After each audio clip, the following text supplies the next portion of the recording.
त्यसलाई स्वीकार गर्ने, असफलता एउटा चुनौती हो त्यसलाई स्वीकार गर्ने, के कमी भएको छ त्यसलाई सुधार गर्ने, के कमी भएको छ त्यसलाई सुधार गर्ने।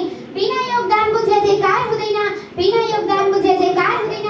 कोसिस गर्ने व्यक्तिको कहिले हार हुँदैन, कोसिस गर्ने व्यक्तिको कहिले हार हुँदैन।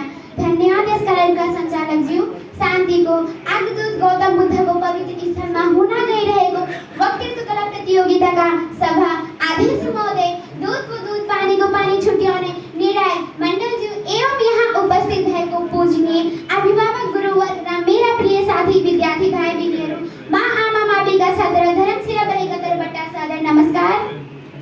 आज म विद्यार्थी जीवनमा अनुशासन सफलताको आधार भन्ने अत्यन्तै महत्त्वपूर्ण विषयमा आफ्ना विचार प्रस्तुत गर्न गइरहेको छु। पहिलो पटक यस्तो कार्यक्रम भएको हुँदा मनमा डर लागे पनि धेरै सङ्कल्पले यहाँ उपस्थित भएको छु। त्यसर्थ मेरो मनोबललाई बढाउनको लागि कृपया तपाईहरू ध्यान दिएर सुनिदिनु होला भन्ने विनम्र अनुरोध गर्दैछु। विद्यार्थी जीवन भनेको मानव जीवनको सुनौलो र संवेदनशील अवस्था हो। यही समयमा सिकेका ज्ञान, व्यवहार र संस्कृतिले भविष्य निर्धारण गर्छ। विद्यार्थी भनेका राष्ट्रका कर्तार हुन्। यदि विद्यार्थी अनुशासित भए भने परिवार, समाज र राष्ट्र नै अनुशासित बन्न सक्छ।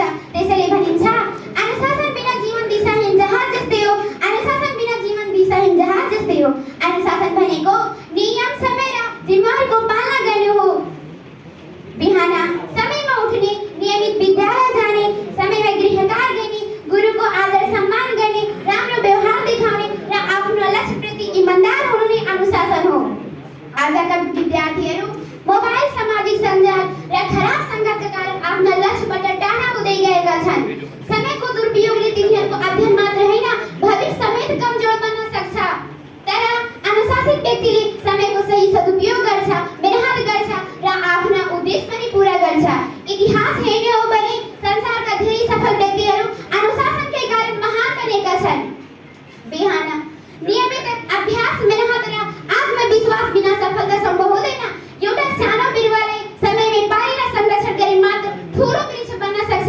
त्यसैगरी विद्यार्थी जीवनमा अनुशासन भए मात्र भविष्यमा सफल हुन सक्छ। अनुशासित जीवन, अनुशासन केवल पढाइमा मात्र होइन, व्यक्तित्व विकासमा ठुलो योगदान दिन सक्छ।